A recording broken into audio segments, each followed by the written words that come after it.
Okay guys, we're back to do another project. In this case, maybe a true legitimate project in that what we're going to turn from this piece of maple end grain is going to be a spinning top. And the hopeful element here, maybe of surprise or merit or just to show something that is kind of interesting, will be to go from the larger scale, in this case is what we did from the prior project, to put some loose rings on a stem. The idea will transfer to this block right here of maple. And what we're going to do in this case is make, again, a spinning top and put a few loose rings on the stem, hopefully. If you can get one, just be happy with that. And we're going to do this all with a skew chisel. So maybe might start out with this larger skew right here. This is a 1-inch skew chisel with more of a convex sweep on it.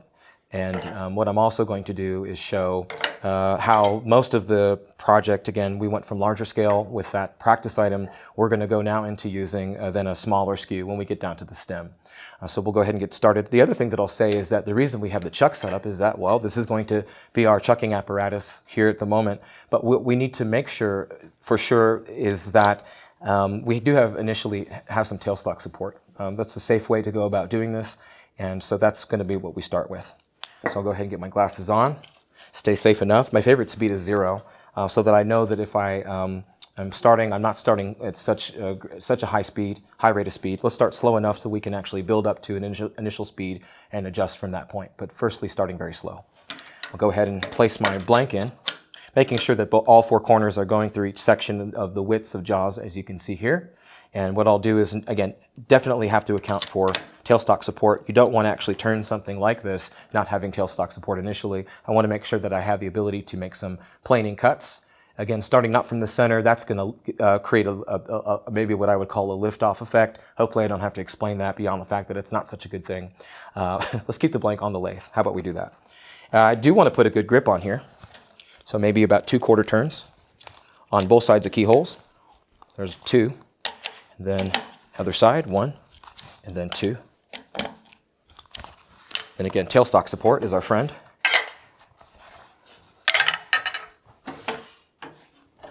Go ahead and move this in.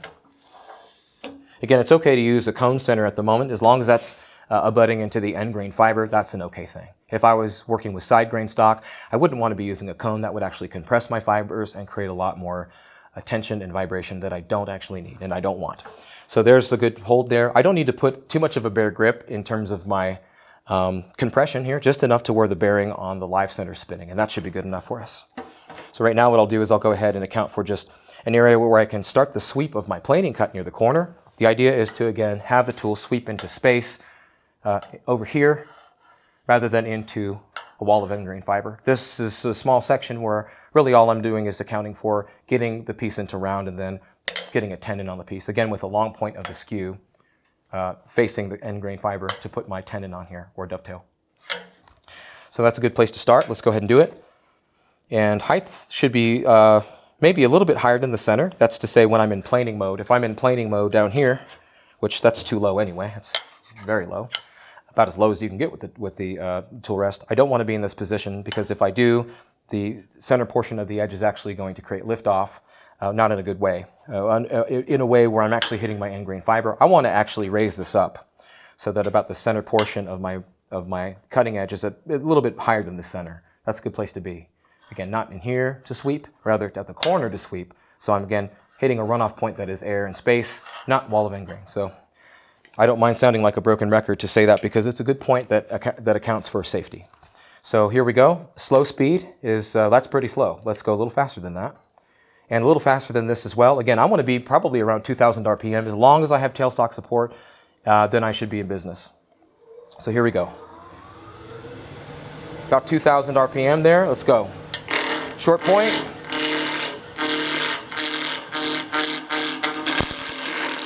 Another method and a technique that's not necessarily to get the piece clean, but rather trued up, is to be able to pull back, making a pull cut, leading with the bevel first like this. Go forward. And again, all I really need to do is have an area where I'm not hearing this, but rather this. And that's good. Now I can actually put a tendon on my piece. Long point in. And this is a peeling cut. There we go.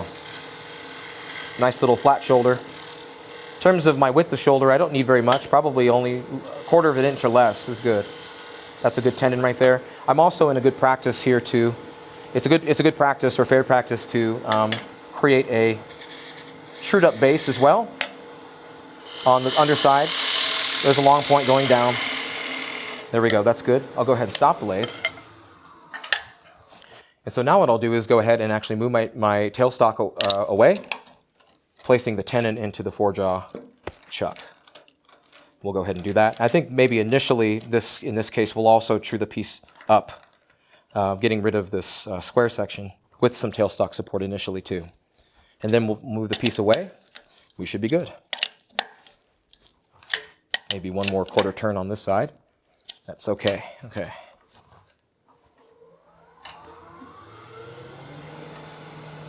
Short point again going to the right. Long point acquires the need to be all the way to the left over here. I don't want to be in that position. I'd rather be leading as a righty with the handle on the right side of the body, shifting with the short point. That keeps me more central to my piece.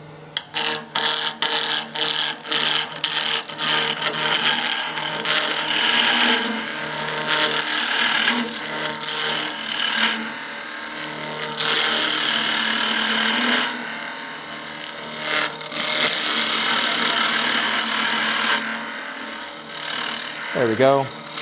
Nice and trued up.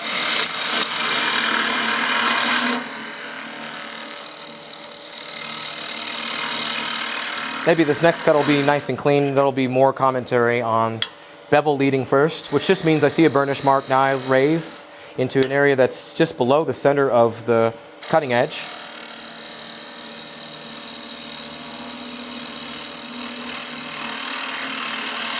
It's clean enough.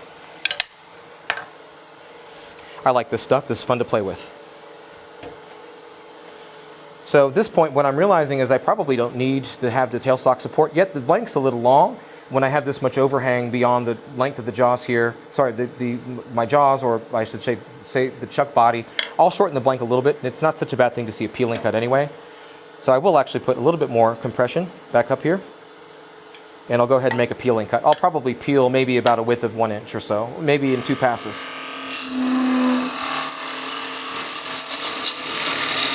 There's one.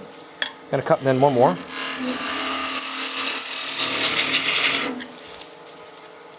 Fist and swipe when I have shavings up here, rather than fingers and lose them. Let's not lose our fingers. It helps to turn more efficiently when you have your fingers still attached to your body. Those are all just downhill cuts with the long point. So now we don't have that little section. It's short enough blank now to be able to use just the chuck and the blank itself. Nice piece of maple. What I'll do is that being that the fine detail work will come from the usage of the smaller half-inch skew right here, I want to make sure that what I am doing is maybe preserving some blade life. So what I'll do is maybe rough much of my shape down with the larger skew. Again, I'll move my tailstock just a little bit. There we go. And now I have full access to the blank, and we're looking good. We're in business. Some distinctions to be made with the type of shape that we create for the top base are this. The long point of the skew, given the tallest point of symmetry is the long point, will create more, again, of a conical shape. That will be pretty clearly exemplified if I make some downhill cuts. Then I'll switch to going with the short point. This will create more of a rounded shape, being that the point of symmetry is more round or convex. So we'll see that difference. Really, the choice is up to you as to what type of shape you prefer using.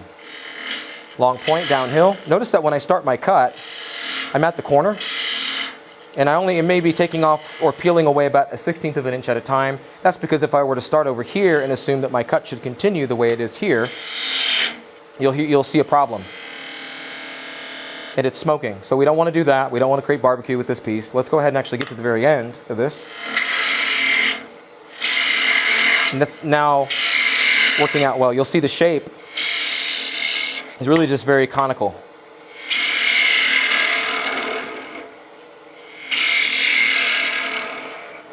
And that's an okay shape. I think that I want something that's a little bit more intricate. So what I'll do is now show the example of the leading with the short point. And when I do that, you'll see a different shape. It's not just a straight cone, or a straight tapered cone. If I lead with the short point, you'll see that although I have that pretty much, it's giving me more of a round section. Nice burnish too. You can really burnish the end grain nicely if you go ahead and actually start with the handle dropped a bit, and that allows you to lead in with the bevel. There's my burnish mark. Burnish mark's really showing me how much innate pressure I should be applying. Take that all the way down. So I have a nice burnish here. So that might be the shape I want. It might be, might not. Let's go ahead and maybe take the diameter down a little bit, but that just goes to show the difference between a long point and the type of shape that results, and the short point and the same idea. Nice peeling cut. These are fun shavings.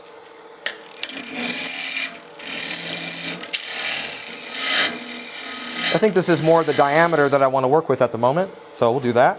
I'll also realize that the piece is down to small enough diameter, I can account for a higher speed. Let's go ahead and do that. Let's maybe go up to about 2300 RPM. That's about 23. That's a fair place to be. I'll go ahead and realize that this tool can really cause a lot of dig and maybe pull the piece off. Let's go ahead and maybe switch to a different tool. I preserved a little bit of blade life here.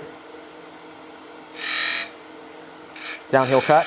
I'm going to create maybe an OG shape, ever so slightly. An OG is really just a cove sweep that ends into an area where I have a half bead. Cove sweep.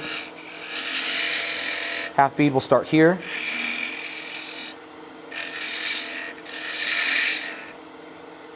There's my cove.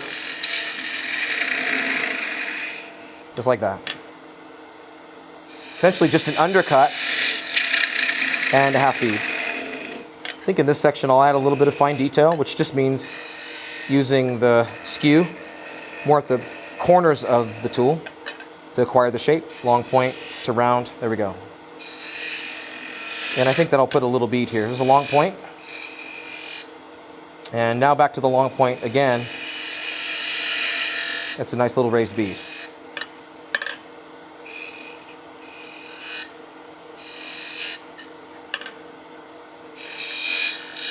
And I'll continue through this raised bead, the idea of the continuation of this OG shape, back down to a closed position. And there we have a nice base here. It'll be really all this piece right here, all this section will all be my spinning top base. It will be width. My top will be maybe about 1/4 of an inch or less. Looks to be it right there. Go back to the larger skew just so I can now create an area where I can take some planing cuts. And now I'll peel. Just defining the space of the top so you can actually see my proportions.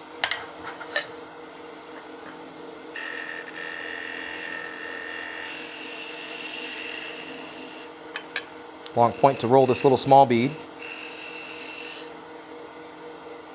Using the long point. Happy with that.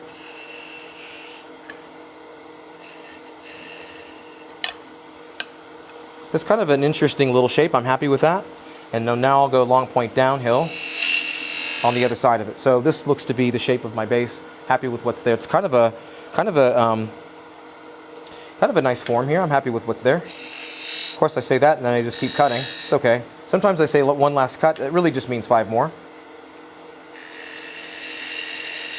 If I can do it in 5 or less after I say 1 more, I'm fairly happy with that. But it's okay to, it's okay because it goes to show that if and when you happen to be refining your base, it's commentary on having enough material over here to account as mass, which allows for you to make the cuts at the end here, and it makes it so that you can add just a fewer more fine details, and there's nothing wrong with that. And it looks like we're doing pretty well. Even if you get this far, you're doing good. So be good to yourself. Appreciate getting somewhere with it. Practice makes progress, not perfection. So there's a V-groove. Looking good with that and happy with what I see. I will actually go ahead and go over to using my larger skew. Yes, I will. Very tempted to keep cutting. Downhill cuts.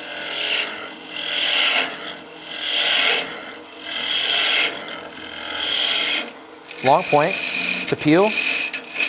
What I'm saying by using the long point to peel at this point, or really just in general to get to the smaller diameter, it's commentary on knowing that I'm pretty much done with this section. I can't really do much with that area anymore. Go ahead and make a long point cut downhill.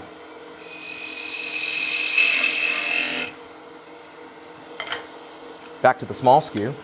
And then the only real cut I can make would maybe be to adjust the diameter in here if need be. I'll taper it back towards the stem area, and I might be happy with what I see there. Might not be. I think I am. The thing that you have to remind yourself is you can always make another, but pretty much looking at the proportions here, happy with what I see.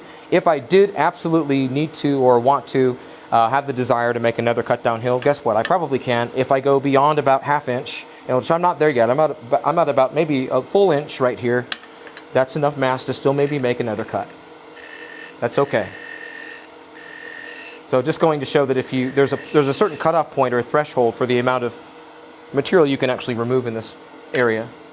And if I go beyond this section anymore in terms of diameter, it's going to be very hard to make these cuts. So it's okay. This is long point now. Being that the sweep is a little bit longer, I might be able to use the long point all the way down into the bead that I have, this first little small bead. But I'd like to make a very ornate top if I can. And there's one last cut.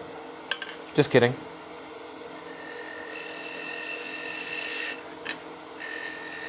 Maybe I'll acquire a little bit more detail there. Doesn't really need any more than that. I think that that's maybe ornate enough. Happy with what's here, I swear. What I'm looking to do now is something that allows me to place a bead on here.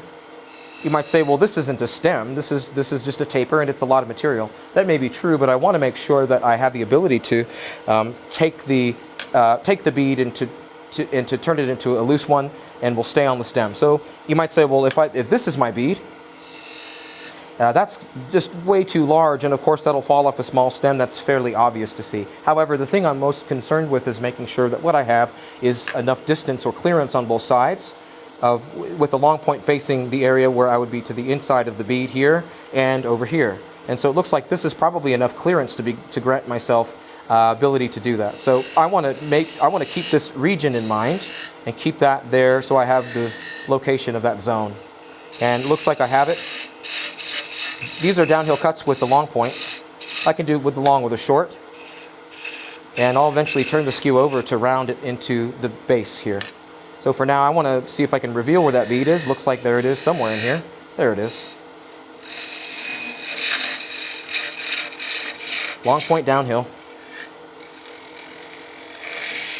So this is really just marking where I have the clearance to put that bead. Let's go ahead and now round this area over. Clearance is also a good topic, because now where I'm cutting, I have the clearance to get down to the face grain on the backside of my my top. And what I'll do is maybe make one last cut up here, just going to show that I have probably the amount of material to account for it, and it looks like I do. There we go. So that's looking good. I'd like to see something on the back side of the top too as well, so having just a V groove there is good, so when I'm actually spinning it, I'll see that, and it's just nice to see. And long point in. Sometimes you can even use the larger skew to keep shaping down here. I think that it can be a little heavy, but it's just going to show that you can use both sizes of skew effectively. I would typically be sticking with the 1/2 inch at this point now. And really any more stock removal is just a matter of maybe using this tool just to preserve blade life with the smaller 1/2 inch. So here we go. Short point now getting into a much smaller area. And just a little bit of tool control. Just to make sure that's nice and clean. I'll go ahead and round a bead over here. There we go. And realize that that's a very large section of material here. Very large. I'll go ahead and now take the bead down. The idea is to remove this bead and to possibly have a second. If you do one, you might have another. We'll see. So this little V groove represents a bead as well. That might be a loose ring. Let's go ahead and maybe take some material down. Again, preserving blade life if we can. We'll do that with the long point of the skew. Larger, 1 inch. Have to be careful to still define my parameters and or width of the skew. There we go. That's looking good. That bead is also still too large, but I still want to know that I'm in a region that accounts for being able to remove a bead here and possibly in this region. So it looks like I have the clearance. Clearance just means that I am not actually abutting my short point or long point against this section, and I don't think that's such a good thing. I don't want to have that happen. Short point now going down into the underside of the second bead. That might be a loose ring, we'll see. See if we can do it. There we go. And we'll take this down a little bit more, removing material more from the taper here.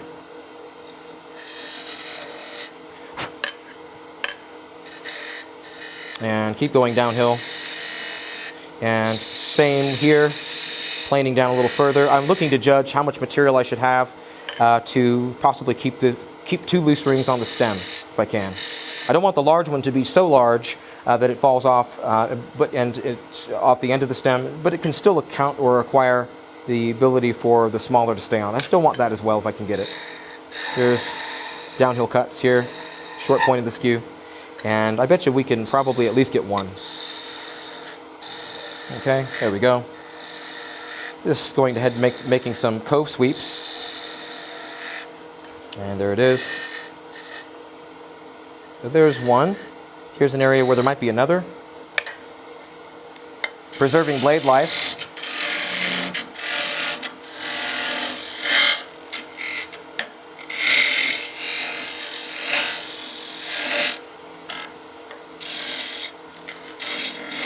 And now that we're on a smaller diameter, I'm going to go ahead and take the tool rest down a little bit further.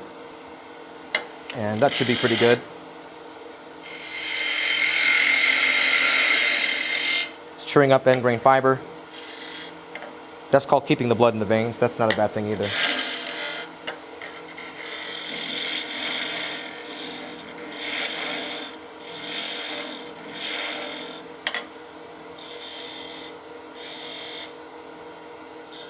There's 1 bead, and underneath is the other. Hopefully we can get 2. There we go.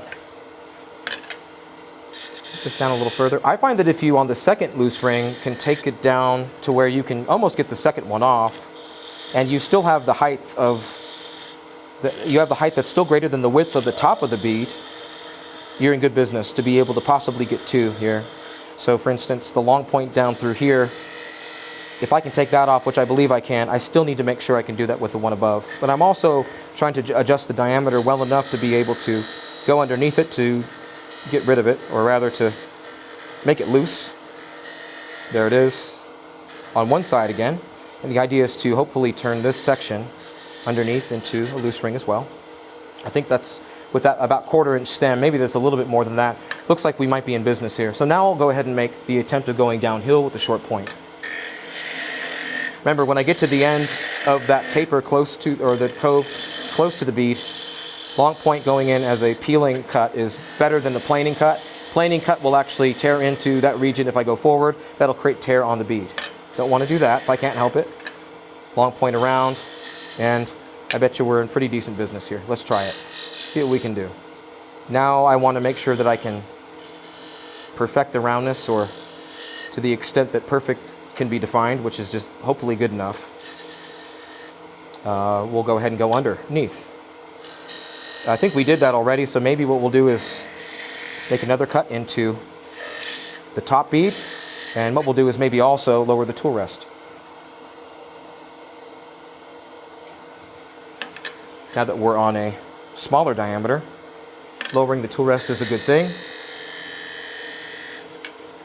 And we pretty much almost have that large bead off. Let's see what we can do. And I think we'll get it from the other side, yet we're just making sure we're going through and we're sitting nice and even. And that the taper on this side is a little bit larger. We're looking to, again, break the bead off to get into this region. After that, we'll go ahead and get to the other one if we can, and hopefully this larger bead will be able to rest somewhere around here, not being in the way so much. We'll see what we can do. Sometimes wood turning is a game of crossing the bridge when you get there, and we'll see about that when we get there.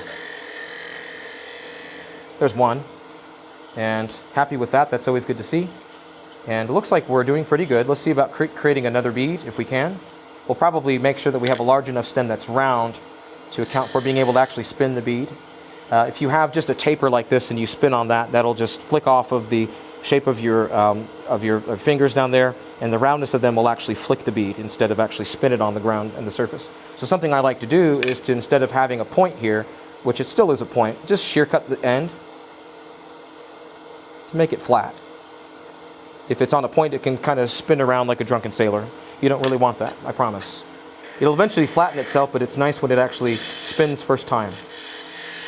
So there we go. Now we have this out of the way on this side. This accounts for us to be able to shape mostly with the short point of the skew. Let's go ahead and try that, and also realize, well, as last time I checked, we don't have a lot of material here. So my fingers are coming down here as a matter of being sort of a steady rest. Short point's now rounding into this base. And I don't have a lot of material to deal with, but we'll be careful. There we go. And that should be okay. We'll sweep this forward. To be really careful when I'm sweeping into this cove, utilizing the skew. Probably not past the center of it, or I'll have a pretty nasty catch. I think that's fairly obvious. Now we'll take the long point in underneath that bead. And I'm looking at my stem there. That's about the thinness I want. I'm not going to go too much thinner than that. And now round the bead on the top. And the other side as well. I'm planning on maybe breaking the bead free again from this side if I can help it. Looks like I've established a good taper here. Just have to keep going.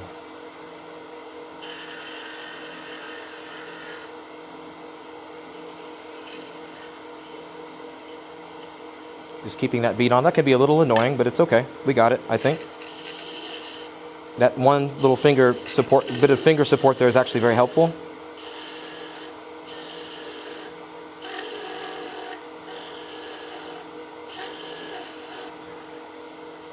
And long point down into it. And it looks like we have it. I think we do. Again, it's okay to be positive. It's kind of what you need. And again, we're only really just looking to make sure that the bead goes through about halfway. That the long point goes through about halfway. There we go. And we're making sure that the beads are about the same size if we can help it. And I bet you we can get it. Long point in. I bet you that'll come right off. Now, we don't want this to come off. We want the bead to come off. Let's be positive, positively reinforcing of that. You kind of have to be your own best cheerleader when you're turning in something technical like this. But it just goes to show if you practice to create some loose rings with the skew, you can actually get pretty far and enjoy something that is pretty rewarding to make. I would say if you just can get one loose ring on a stem, you're doing pretty good, and you should be happy with that. So that's looking good. I will now go ahead and take this down a little further.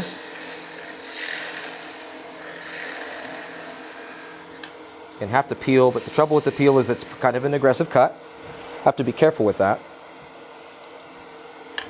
And being that I'm really on a smaller diameter, I find that lowering the tool rest is what we need to do. It's going pretty well. Let's see if that just can rest there. Not quite. We just want to make sure that that bead's out of the way. Most of my cuts over here are done, maybe save for the last few passes that creates a final sweep with respect to the cove region right in there. And so we'll try that. We'll go ahead and now maybe round this bead over a little bit more, just to acquire some shape. Keeping this bead on the side again. I'm maybe going to start that now. And if I do that, that means I won't have to make the sweep again. Hopefully be done with it. Fingers right there, just really helping out the process. I'm utilizing bevel support on the skew's short point to be able to make my cut, or not my cut, but rather my sweep in here first, but not really without having bevel support. So a little bit of bevel support goes a long way. So does finger support. Pretty nice taper there. I'm happy to continue that. Also, just keeping that bead out of the way is kind of annoying. But no one ever said that spinning top with 2 loose rings on it, if you can get them, isn't a hard one thing. It kind of is. So there we go. There's one. And again, we're hoping that this sweep will be all we need to get on this side, and that will come free. That'll spin nice and free. I bet you we can get it. Again, positive reinforcement and having some confidence to do it's not a bad thing.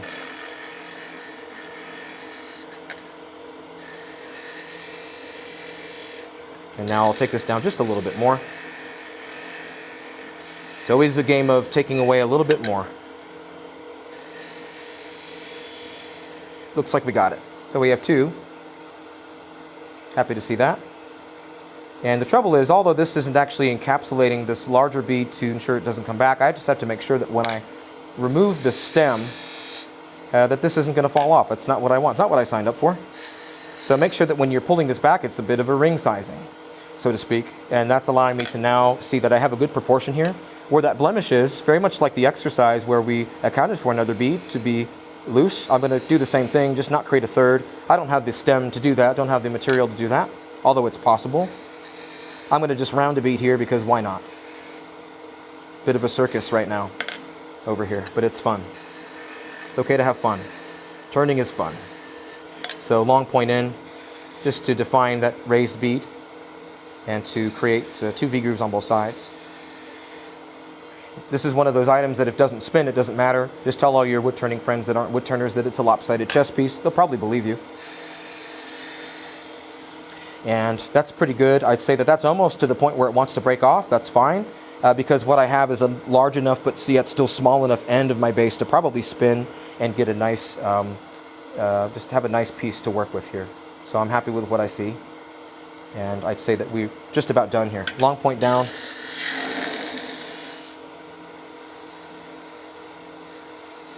It's good to be able to have my fingers underneath so that when I catch the top here, you can actually see the removal of it, and then it's not spinning so fast that if I do remove it, it flies. It won't. It'll just drop into my hands. And I'm also making sure that to put my fingers up here to test or gauge the area. If I were to spin it, again, without an area where I have a sharp taper, but something that's round, that it will actually spin and not flick away off the surface that it spins on. So I'd say that I can probably take off just maybe barely a bit more. I'm looking to make this nice and round. It is, but I want to, make one more cut. I think every wood turner that becomes a proficient likes to make one more cut. There's nothing wrong with that. Until there is, and it looks like we're almost at the point where that wants to break free. I like getting it to the point to where you would say, wow, it's a bit impossible that this is on here. Well, I know, but you're the one that created it, so it's kind of fun. Let's maybe put a V-groove here.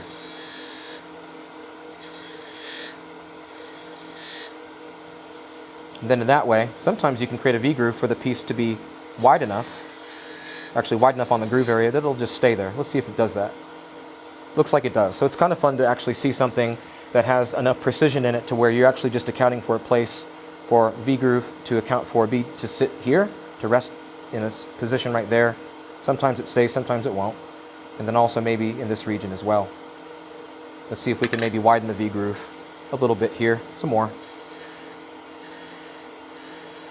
Remember, this is the area we don't want to touch. If we touch that area, you don't have a captive ring. You have a loose ring that comes separate as an item, and we don't want that. We want it to come together if we can. Help it.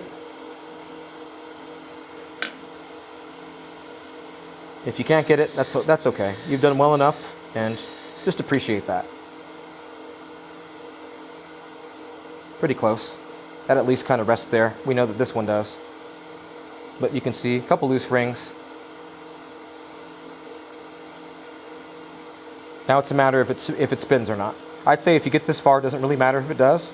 You've done good enough. Okay, so downhill cuts. We'll break it free into the hand. I like to choke up a little bit on my skew. I tend to be not so much a fan of taking a cut back here. I like to be able to choke up on it so that the dead weight of the handle can drop to the side, and most of my cuts are actually generated from the body.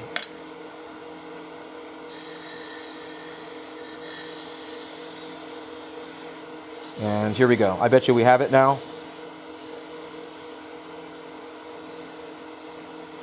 And there it is. So that's a pretty nice piece. Let's see what we can do to spin it.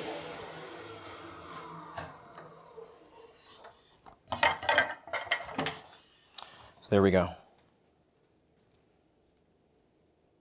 All things considered, it went pretty well. No sanding needed. Have a nice little place to rest that other bead that wants to come right off. It's almost close to doing that, but not quite. We've made it just ever so slightly smaller than the end of the stem is wide. And that's a good thing because we have a couple rings. Let's see if we can actually spin it. Let's see if it spins. I don't think that I need to instruct anyone on how to spin a top, but I'd say maybe we can get away with it here. There it is. A couple loose rings. And it even spins.